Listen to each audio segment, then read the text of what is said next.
সংক্ষিপ্ত রূপ মানে যুগ একটা হচ্ছে বিস্তারিত বিবরণ আর গুণটা হচ্ছে একটা সংক্ষিপ্ত আকার। কি রকম সংক্ষিপ্ত আকার? দেখো আমরা এখানে 2 কয়টা লিখছি? 60টা। এই 2 কে যখন আমরা 60 দিয়ে গুণ করব একই ফলাফল পাবো। ফলাফল মানে 60 দুগুণে কত? 60 দুগুণে কত আছে? 8। তাহলে এখানে আমরা যোগ করে কত পাইছি? 8। এখানে আমরা গুণ করে কত পাইছি? ফলাফল কি একই কি না?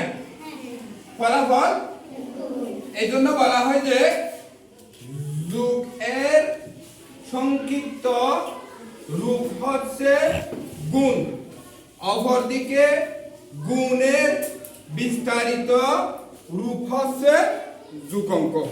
ঠিক আছে, এখন আমরা বলবো গুণ করার জন্য আমাদের কি কি লাগবে। গুণ করার জন্য আমাদের 1 নম্বরে যে জিনিসটা লাগবে সেটা হচ্ছে আমাদের নামাতা জানতে হবে। কি জানতে হবে? নামাতা। তাহলে আমি দেখো একটা প্রথমে 1 সংখ্যার একটা গুণক দেখাচ্ছি। 1 সংখ্যা এটা কত? 3। এটা কত? 4। এখানেও 1 সংখ্যা, এখানেও 1 সংখ্যা। তাহলে দেখো আমরা গুণ করব। আমরা 4 এর নামাতা করব। কিসের নামাতা করব? কতটুকু পর্যন্ত করব? 3। তাহলে আমরা করি 4 কে 4 কত হলো? 12। এটা হচ্ছে আমাদের একটা 1 সংখ্যার গুণক। এরপরে আমরা যদি বলি 2 সংখ্যা, তাহলে দেখো মনে করো এখানে 23 4। তাহলে 3 আবার আমরা 4 এর নামাতা বলি। 4 কে 4 4 দুগুণ 8 3 4 12 12 2 হাতে কত? হাতে কত আছে? 1 হাতে কত? 1। আবার আমরা 4 দিয়ে 2 কে কি করব? গুণ করব। কি করব? গুণ করব। 4 দ্বিগুণে 8 হাতে কি আছে? 8 আর 1 কত হয়? 8 আর 1 যোগ করলে কত হবে? 8 আর 1 যোগ করলে 9। এটা হচ্ছে গুণ। এরপরে দেখো আরেকটা দেখাচ্ছি আমি 2 সংখ্যা দিয়ে, নিচে 2 সংখ্যা দিয়ে দেখো। এরপরে তোমাদেরকে আমি 2-3টা কাজ দিব, এগুলো করে আনবে। 3 4 4 2। এদিকে দেখো, বোর্ডের দিকে দেখো। এটা এগুলোর চাইতে একটু ব্যতিক্রম। কি রকম ব্যতিক্রম? এখানে সংখ্যা নিচে কয়টা দিছি? সংখ্যা নিচে কয়টা? সংখ্যা নিচে কয়টা?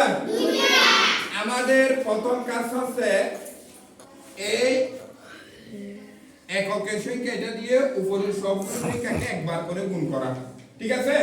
কয়বার করে গুণ করা? একবার। এটার গুণ শেষ হয়ে গেলে, এটার গুণ কি হয়ে গেলে? শেষ হয়ে গেলে এটার নিচে বরাবর একটা কি বসাই দিব? শূন্য বসাই দিব। কি বসাই দিব? শূন্য বসাই দিব। এরপরে দ্বিতীয় যে সংখ্যাটা থাকবে এটা দিয়ে আবার উপরের সংখ্যাগুলোকে কি করব? গুণ করব। কি করব?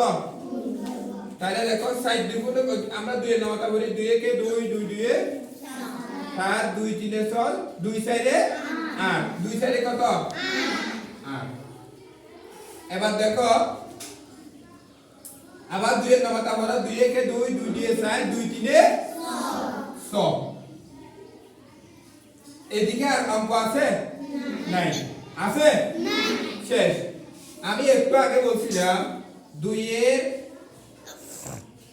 নামাতা এটা পর্যন্ত একবার, এটা পর্যন্ত একবার, শেষ হয়ে গেলে এটার বরাবরে কি বসাই দিব?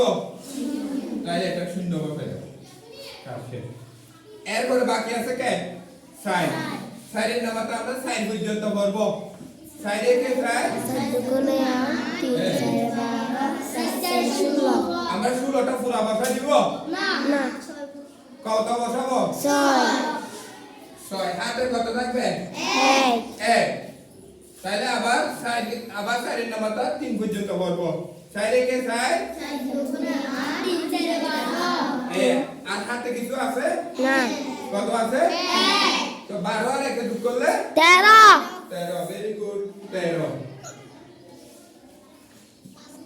এবারে কাজ করতে কি করা কি করা কি করা তাহলে দেখো 8 আর 0 যোগ করলে 8 6 আর 6 যোগ করলে 12 12 2 হাতে 1 3 আর 1 4 4 1 আর 1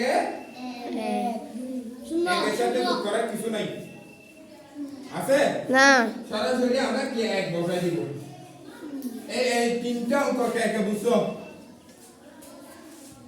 বুঝলে আমি আর প্রথমে এগুলো তুলে নিবা এরপরে দুইটা অঙ্ক দিচ্ছি এগুলো করে ফেলতে এগুলো একটু পানি এগুলো করা আমার জন্য আমি দুইটা অঙ্ক দিচ্ছি